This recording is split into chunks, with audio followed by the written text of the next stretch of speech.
Welcome to this session of Designscape 2020. We're going to be talking about designing for sustainable tourism and hospitality. I'm joined by three powerhouses of the industry. Blanche van Berckel, the founder and CEO of Vous Hotels and Retreats, Erik Johansen, creative director and founder of Stylt Trampoli, and Tate, a partner at Tate. I'm Harry McKinley. I'm a design journalist and consultant. Now, sustainability, of course, is a massive topic to cover in 30 minutes. But if you could each just introduce yourselves and perhaps say a few lines as to your own connection with sustainability.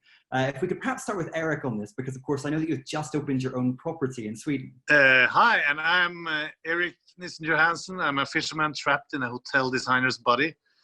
I've been working with hotel design and development of restaurants around the world for 30 years, design and concept development.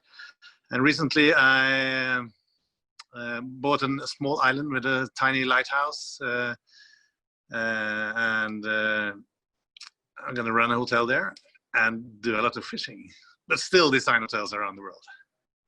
And Blanche then, so if you can tell us a little bit about Vous Hotels. I know that that's something that's upcoming.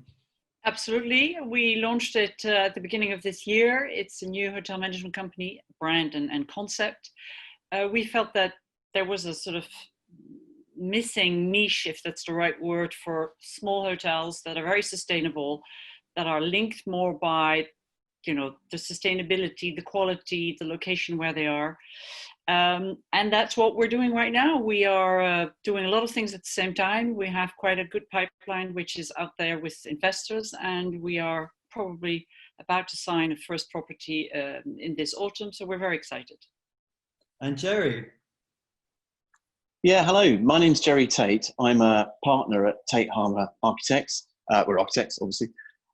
So our original client base was people like the Eden Project, the National Trust, the Scout Association, the Habitat First Group, the people who are really about sustainability and connecting people with nature. And from that sort of, quite pure client base, I have to say, actually, we've now started working quite a lot for the last few years with a lot of hotels who are looking to achieve the same kind of thing. So we work with the Watergate Bay Hotel, Another Place Group, Hive Hotels, Dominus Group, all of whom are kind of moving in that direction as well. We find that kind of really interesting. It lets us, lets people test drive what it's like to be sustainable, which is fantastic. A bit actually like what Erik was saying, it makes them experience something different and makes them think. Great. Great. So I want to start with what is perhaps the elephant in the room. I know with sustainability, there are often many elephants in the room, but let's start with this one. So public awareness has perhaps never been higher when it comes to issues of sustainability. You could perhaps say the same with the industry as well. So why are we still talking about sustainability? Why are we not just being sustainable? Why are sustainable practices not just the industry norm? Maybe start with Jerry on this one, because of course I know that you've been working with these types of organizations for many years. Yeah, I think, well, there's a few things there. I think, first of all, to be fair, some people, like, for example, Premier Inn, who you don't think, in the UK necessarily are very sustainable, actually have made really good progress on being more sustainable. So there is a lot of stuff going on in the background, which has made great progress. But the truth is, Harry, brutally, a lot of it is driven by kind of consumer or perceived consumer demand. And I think that really has arrived now, which is why, why our client base, I guess, has started expanding into that. So I do think it's something that really is increasing now in terms of, what is happening in the hotel world. And I think actually one of the things that's really nice about it, so one of the things we find with the Eden Project, for example, we're doing a hotel for them, is that it allows you to sort of experience what it's like to have a kind of sustainable life. So basically Tim Smith's thing at Eden is that sustainability is a bit negative, actually. And if it was a positive thing, if someone said, if you live sustainably, you're going to have better food, better air, better daylight, better sex, all those kind of things. And actually you say, yeah, I want that, So I think it's improving a lot. And I think there have been great strides made already. But I'm interested in what the others have to say. So before I pose the question to the others, I'm just wondering then, you said this is driven by consumer demand. In your opinion, when did we reach that tipping point? Sorry, say that again, Harry. I couldn't quite catch that. When you think we reached that tipping point? So when did the industry take notice? Because consumers started saying, this is what we want. I think there's been a consumer base for a long time, actually, if I'm being honest. But I think it's been a kind of specialist consumer base. So I think there's been a certain percentage of people that wanted it. I think really things like Extinction Rebellion, I think things like Greta Thunberg have really, really made it a much more understood issue, basically. And the other thing is, I think it's become something that's potentially more positive over the last few years. I think it has been seen as something which is very negative. You know, you have to use less energy, use less water, or everyone's going to die, which is a horrible, horrible message. But if you say, actually, honestly, this is potentially a much better way to live, you know, you can feel a lot more connected with nature, more connected with your neighbours, you will be happier, then suddenly it becomes a much more positive message. And I think that's only something that's really come through over the last few years, if I'm being honest. I think prior to that point, it was seen as a slightly sort of, I don't know, sustainability is seen as a slightly monastic, birching yourself thing to do. And actually, it's an immensely positive lifestyle choice. So Blanche, then, of course, with the launch of Vous Hotels, you're on a mission to champion, I guess, a very positive message around sustainability. But why are these sustainability practices not industry norm yet? I think it's also a circular thing. It needs to start from an investor's point of view. If an investor is not interested or doesn't care, then it's very difficult to, you know, basically filter that down then to management, staff, and so forth. So I think that's really the starting point. And I believe that there is a change, but it's still a very small change. It's not enough. I mean, our concept is based primarily on non-urban locations, because we really don't see the necessity to try and do something in the city, even if we may have, you know, a couple. So it's pushing people towards nature, and you know, it's like Erik is saying, you know, it's time that people start to understand how great it is to be able to do that, instead of, you know, the trends that are out there. But it's awareness. There is a complete lack of awareness. There is. I mean, if you look at yourself and your daily behavior, you know, all of us, we are clearly all people that are interested in sustainability. But I think that's where it starts, and it's awareness and a culture that needs to be created. So Erik, then, of course, on the design side, at what point did operators and clients begin talking to you about sustainability, as opposed to you being the one to put it on the agenda? It varies actually a lot. Sometimes we have cases that had a strong focus in the beginning, and then when reality kicks in and prices starts to kind of appear, they feel that they have to move away from it because it's maybe a large project and it becomes too expensive. But I think, especially after this pandemic, it's such a killer argument. It's because consuming, especially leisure hotel consuming, it's like emotional driven, and it's driven by your unconscious kind of gut feeling. And if you can, you know, teach people and that you can live in a different way that makes more sense, then it's only a matter of getting that message across, and then the business will do well.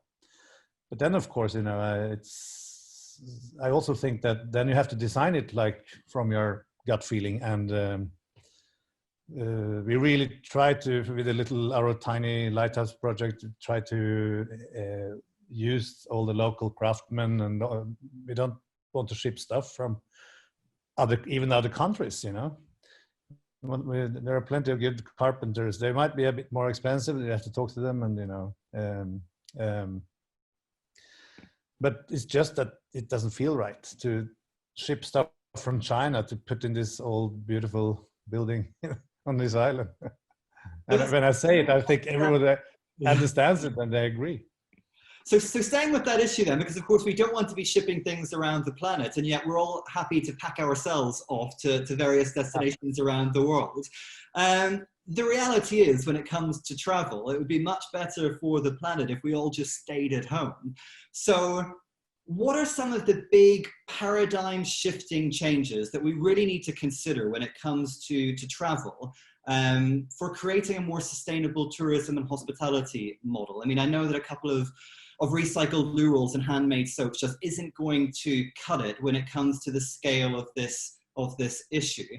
What do you think about that, Blanche? Well, I think they're two separate things. Obviously, if we want to operate hotels in lovely destinations, we will need travel to get there. I'm a firm believer that, sustainable travel will have a huge kickoff in the next 10 years, and I'm delighted about that. But again, I think that, with hotels, I think sustainability needs to be, it needs to be looked at the base and at the core.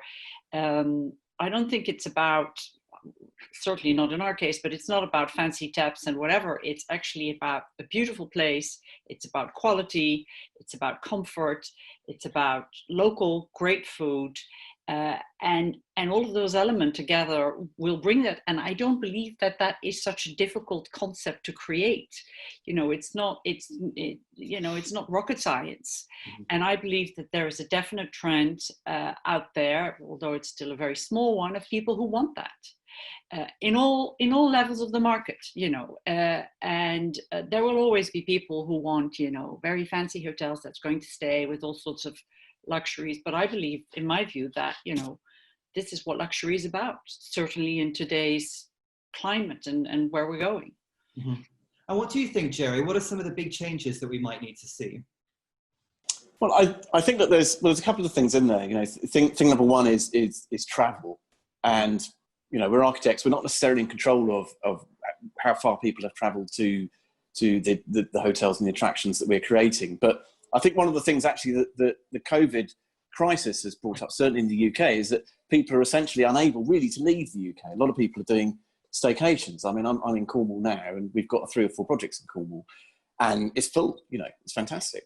But of course, nobody's flown here, so it's actually by default more sustainable. And a lot of our projects over the last few years have been about trying to create projects really which make people understand that having a holiday in your own backyard is actually really great. You can discover things about your country which you didn't know. And going from Cornwall, from London, Cornwall's got an incredibly rich gastro scene, incredibly rich craft scene, an incredible heritage. There's so much to discover. But that's the same for every part of the UK. So I think there's a thing about creating something that means people don't have to travel quite so far.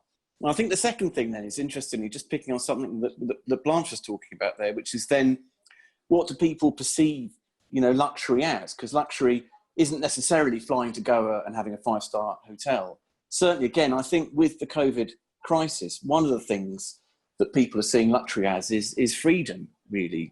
So you the less rules you have, because our world now is governed by quite a few sort of slightly strange rules of face masks and things. But the freer you feel, the more luxurious it feels. And certainly somewhere, I'm sat now at Watergate Bay, which is a fantastic hotel, obviously I have to say that, beautifully designed. But they've got a place called the Living Space, right? And in that, you sit there, or you read a book, or you order eggs on toast, or you can just do whatever you want to do.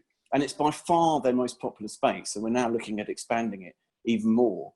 And it's because it's freedom, because nowadays everybody wants freedom. And that's the thing that everyone's lost to a certain extent. Do you agree with that, Erik? I mean, what do you think are some of the big shifts that we need to see, and what will the impact of that be on the design of these spaces? I think if you want to have intelligent people in your hotels, you understand that that's a very strong argument. And after the post-COVID state of mind makes it even stronger. And I don't know, flying to Asia, it will come, more sustainable solutions with that. I went on vacation before the pandemic with my kids to Switzerland, and we took the car down, and I bought an electric car, and we switched supplier of electricity to our house. So it's totally sustainable. And as long as this option comes, I grab them, and other people will grab them, and they will become cheaper. And at least in the end, it will only be like losers that don't go for that. That's what I really believe, that it's the feeling when we did a hotel in St. Vincent and the Grenadines some years ago, and I saw how the cruise ships like attacked the islands with the islands of Berckel with like 5,000 inhabitants, and then suddenly 5,000 tourists appeared that it didn't buy anything from the local community and just left garbage on the beaches. You don't do that. You know, that's evil. So you have to if you want to run cruise ships, you have to leave make those areas better, leave them better than when you enter them. And I think that awareness is just growing and growing. And I think if you want to develop a hotel without taking that in consideration, then you're going to be less than average, and you have to be in a large city where a lot of people are anyway, and to get business, you know. I think it's an interesting point when you talk about tourists, because I do wonder if it's somehow naive of us to think that sustainability is at the top of most tourists' agenda, bearing in mind that a lot of people that are traveling maybe don't really consider sustainability. So how can sustainability be baked into a travel and hospitality experience without really asking too much of the end user or expecting them to pay more, for example? Blanche? I don't think there's a need to pay more, because it's not about, you know, yes, you know, going to a beautiful place is obviously, but, you know, like Erik is saying, you know, if you can do it in your own country, you don't need to, you know, you don't need to go far away. I think there needs to be a real big shift in this whole mentality. You know, when I was a kid or a teenager, we didn't go on holiday 8 times a year or on weekends or whatever, you know, and there is this new culture now, because of globalization and cheap flights and Airbnb and everything else, that everybody sort of goes away constantly for 2 days to some, you know, to some other city in another country. And I think that's the first thing that needs to change. I think people need to travel less, but stay longer and really enjoy something. I think that, you know, I am politely anti-cruise ships, but I think that, you know, I think that there needs to be, you know, globally, we need to come to a realization that something needs to change, because we don't need more cruise ships, or we don't need, you know, why would we spend all this money in all sorts of space flights and whatever, no matter how interesting it is, whilst we have problems here that we need to deal with. And I really think that that's, you know, that needs to be the starting point. Culture, education, awareness, across all ages, all platforms, you know, it doesn't matter what, and that's what's necessary. Do you agree with that, Jerry, then? Designing for apathetic tourists? Well, I think there is a thing about, I agree with Blanche about it shouldn't cost more money, you know, and really it's making a sustainable building and experience is strategizing it. So, you know, most of our buildings are really, really simple, for example, although they are very low energy as well, but they're just designed in a way to be low energy, right? So that's something that shouldn't necessarily cost more money. And then there's things that we aren't necessarily involved with, but I know that our clients do, which is, you know, looking really carefully at their supply chain, trying to use local people all the time, you know, just making sure that kind of base is a kind of integrated in its local community and is benefiting everyone and doesn't have something nasty sitting in there somewhere. Eden, for example, tend to actually go and visit everybody who supplies to them and make sure that they're kind of doing good. So I think that's a strategy thing as opposed to sort of paying more money thing, and therefore it doesn't need to translate to kind of bigger prices. But also I think, you know, in terms of them baking in this sustainable experience and what's the point of that, I think there is a thing about people wanting to test drive what it's like to live in a more sustainable manner. And I'm pretty certain that's true, because another branch of our business does homes for people, you know, and we have quite a few clients who come to us saying, we've visited the Eden Project, or we've stayed in somewhere you did, and we really want to actually make our lifestyle work with that now, you know, and then we talk to them about kind of working with them to create a sustainable house for them. And so I think there is this thing about, it's back to Tim Smith's point from Eden, you know, actually it can be better. You know, it's nicer to have a place with good daylight and good ventilation and lovely local food. I mean, that's a nicer thing, you know. So once people realise that, it all becomes a lot easier, as opposed to sort of it being a bit neggy, which it can do, you know. So I want to talk to you, Erik, about social responsibility, because of course the three pillars of sustainability are environmental, social and economic. So with the property that you've recently opened, how did you consider the impact on the local community? I mean, I know it's on an island, so there's not exactly a lot of people around, but we have our own rules. Exactly. But you must have considered, you know, the impact that would have on the destination. Yeah, of course. We have our summer house in the area, so I've been there for a long time, and it's, you know, it's we want definitely make this to become a part of that, and be able to deliver packaging different experiences from on different other islands, different other, you know, restaurants and hotels around in the area.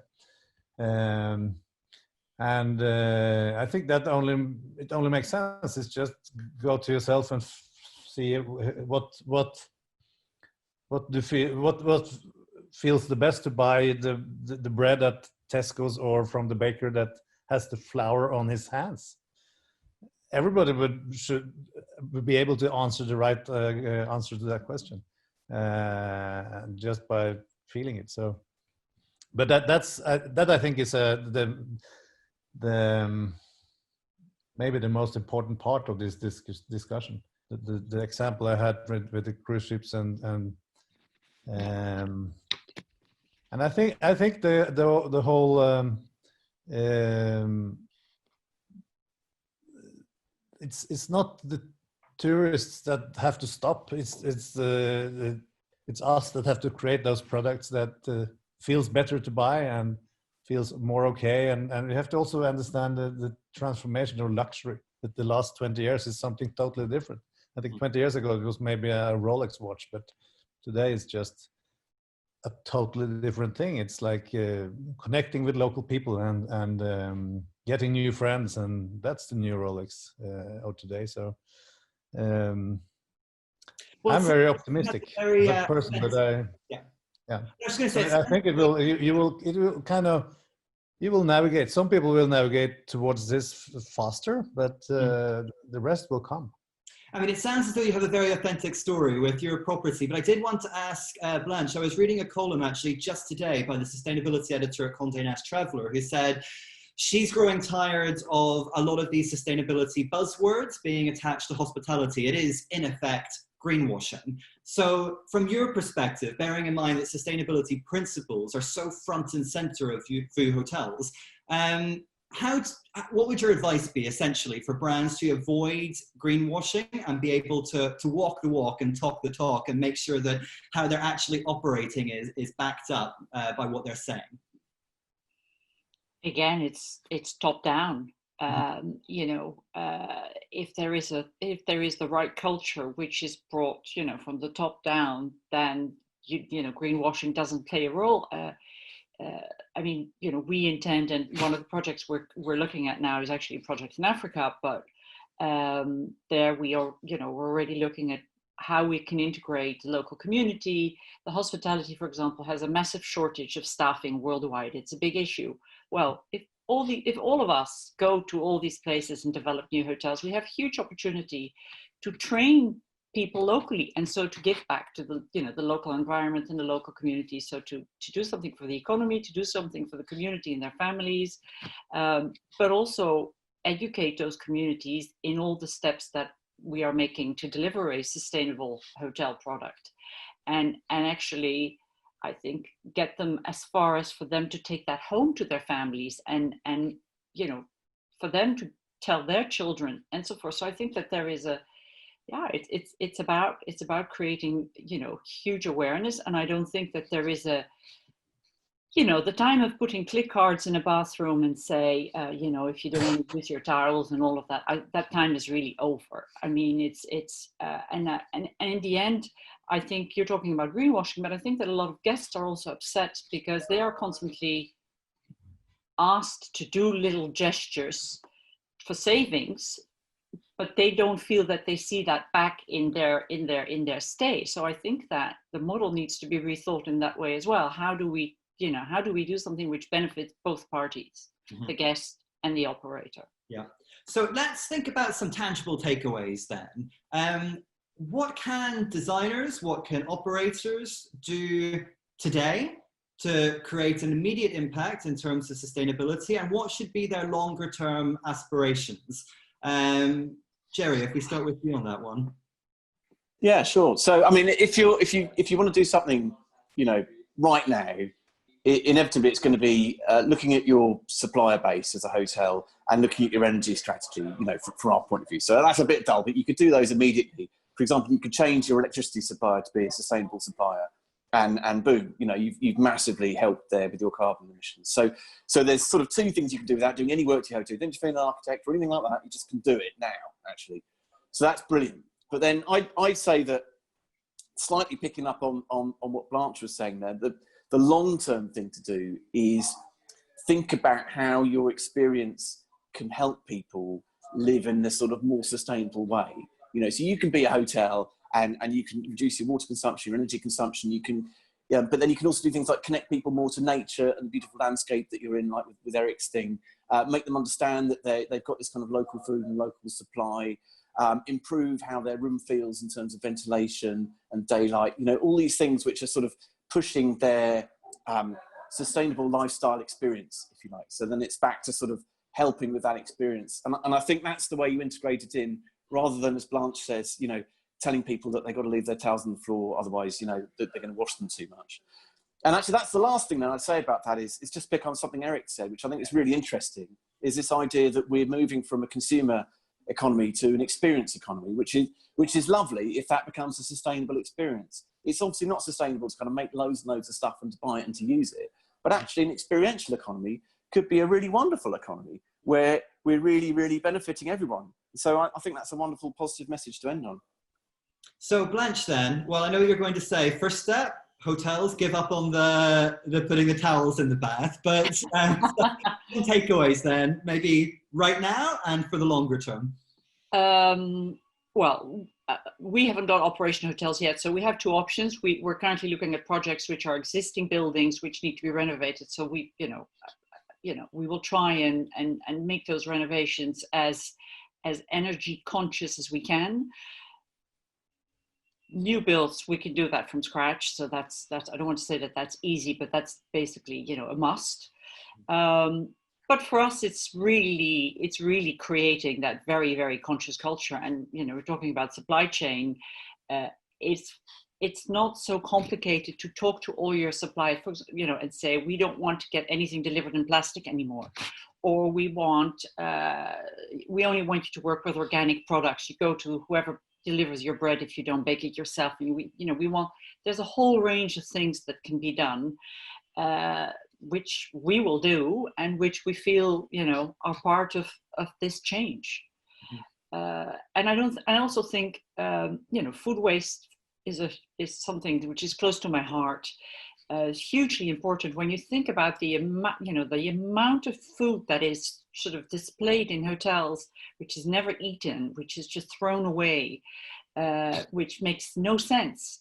All of that, do we need to eat until we're going to sort of, what is it, bottomless food or whatever they call it, brunches? We don't, nobody really. So I think that's also a culture that's part of sustainability and that needs to change. So there are many, many elements which we can all do, which are not too complicated. And Erik, then, we only have a couple of minutes left, but as some advice from a designer, what can be done right now to make some positive steps, and what should we be aiming towards? I think the reason why we jumped on this possibility to buy the island was that I read an old book when they built the lighthouse, and it was a big debate because people said that you can't live on it. It's too sparse, it's too tiny island. And then they built the island, and the 3 families that run it, they proved them wrong because they ate the seaweed, they fished their crabs, they made a living on the island. And I think that's something that we can do, to teach people that, for example, crab is only almost eaten in one way in here in Sweden, and it's a fantastic produce, and it's a lot of it. And the seaweeds are really, really good. That people don't normally use them as much as they could, and I think that's the luxury of tomorrow, to teach people that you can do it, and not import a lot of stuff from around the world, but eat the things that you have around your own corner. Yeah. I think that's a way of thinking that a lot more could kind of implement in a super easy way without investing in anything. Well, if anyone would like to ask, by all means, they should get in touch with you. And we'll be doing a Q&A session as well, actually, after this. So if anyone watching does have any questions that they would like to ask. Unfortunately, we're out of time. It's one of those issues that we could talk about for hours, I'm sure. But I just want to say a huge thank you to all of you for joining us, to Blanche, to Erik, and to Jerry, and for me as well. Thank you. Thank you. Lovely to meet you all. Great. And as if by magic, we are live again. We've all changed our outfits. So I hope that everyone watching enjoyed that conversation. We have had some great audience questions being submitted during that. So I would love to pose those to the panel now.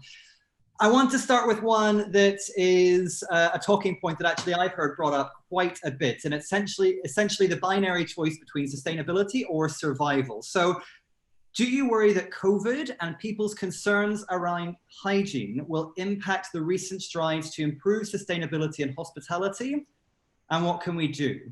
Maybe if we start with Blanche on that one, because of course, with Vous Hotels being an ongoing initiative, it's a difficult time for businesses. In any way, are you having to look at some of those compromises in order to stay afloat, or are you kind of trying to stick with those sustainability ideas? No, we stick with the sustainability ideas, but it's definitely in the back of our mind for our future hotels. We all don't know how long this is going to last. But we also believe that, you know, there's a way, again, of doing this sustainability in a sustainable way instead of using, you know, a lot of plastic stuff with which all of this is today done, or chemical products to clean. There's a lot of antibacterial products, as an example, that you can use that are sustainable. Do you agree with that, Erik? Of course, now as a hotelier, are you having to compromise at all on sustainability to ensure the business's survival during this difficult period?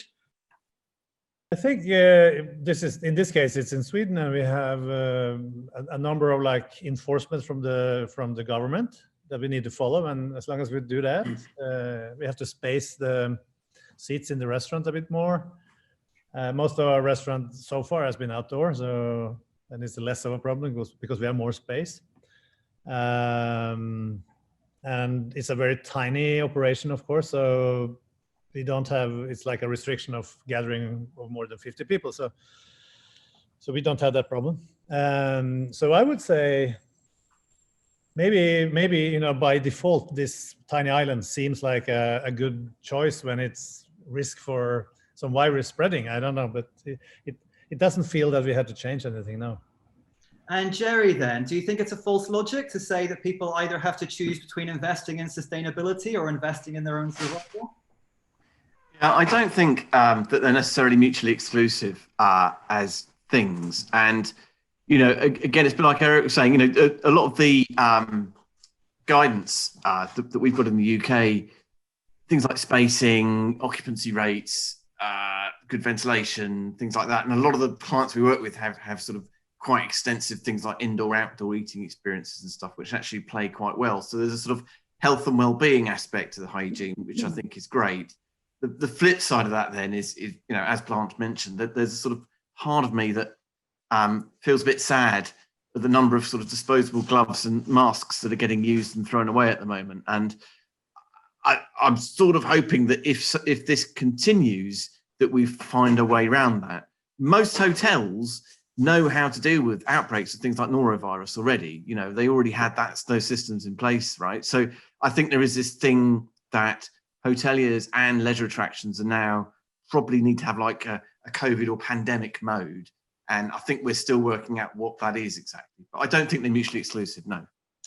We're already in a period of adjustment, of course, with everything that's happening with the global pandemic. There's another question which, again, touches upon, you know, businesses that might have to tighten their purse strings a little bit. How can smaller and independent hospitality projects adhere to sustainable principles if they're operating on limited budgets? Blanche, what do you think about that? Well, that's a difficult one.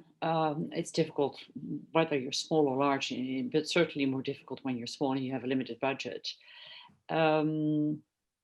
I think you'll have to look at the elements in your operations which are the most cost effective and where you can manage your budget in the best way.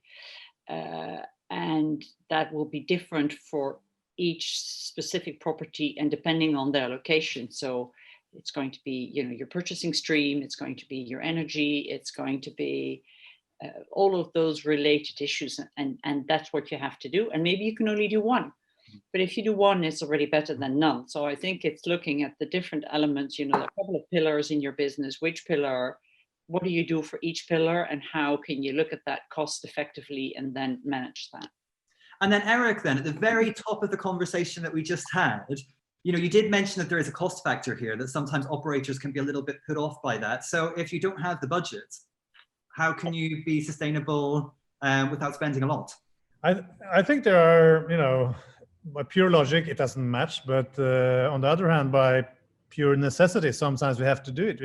Sometimes we suggest for our clients, but when we do renovations, that let's keep the chairs and reupholster them.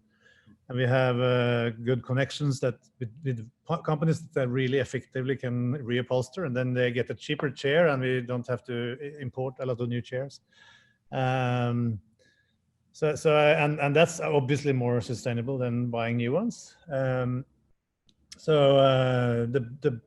lack of a budget could also kind of help you to push you in the right direction. And again, if you want let your gut feeling kind of do the direction for you, then maybe you probably could find a lot of more solutions like that. Yeah. And then just to change tack slightly and go with another audience question in the last few minutes that we have left. Will the COVID experience really change things, or post-vaccine, will people do what they always do? Forget. What do you think about that, Jerry? Are we looking at a new normal, or are we looking at a temporary normal? Well, I certainly think that post-vaccine, the restrictions, assuming there is a vaccine and assuming it works, then the sort of the slightly strange restrictions about, people having to sit further away from each other or screens up and things like that, they'll go. But I do think that there's been something that's been happening to do with health and well-being over the last few years, where people are really starting to care about how their lifestyle ties in with their own personal well-being. Things like the quality of the food that they're eating, the quality of the sort of ventilation and daylight in the space that they're in, the connection to nature that they're getting. Those sort of things, the exercise. There's lots of things that we're finding are getting built into our hotel schemes, which I'm sure will be accelerated by something like COVID, where people suddenly become very aware of the importance of, frankly, staying fit and eating well and living in a kind of environment which improves their health. So Blanche, then, of course, at the moment you're doing a lot of planning. So are you thinking about a short-term change and then almost back to business as usual, or are you really planning for a much longer term shift in how we think about travel and sustainability? Much longer. I think we don't know what's going to happen. So I think we all need to go forward. I feel that a lot of people have become quite complacent because everybody's just keen to get their lives back again. I'm not so convinced that COVID will change people. I hope it will, but I'm not convinced about it. So we are definitely moving forward with our vision and our strategy. And Erik, do you agree with what the others have said? Are you planning for the short term, planning for the long term? How substantial and how lengthy are these changes going to be?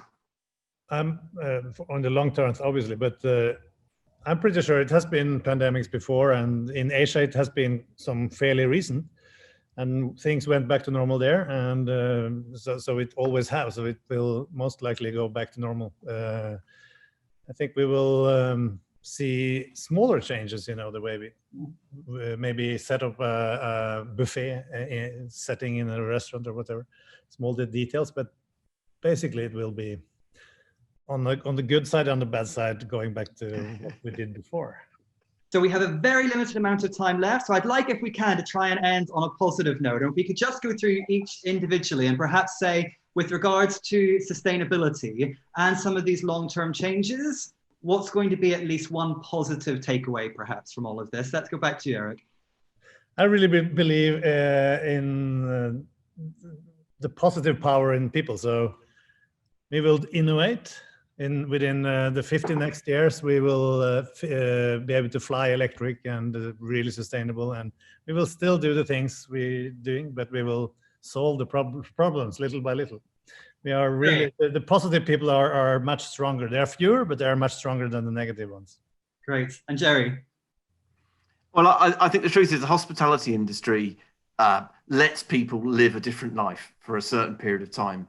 And I think there's a thing that Blanche said, which I find really interesting, is even little bits make a difference. So if the hospitality industry can create a sustainable experience for people so they understand that even small things they do will make a difference, that's such an incredibly positive message that the industry can give.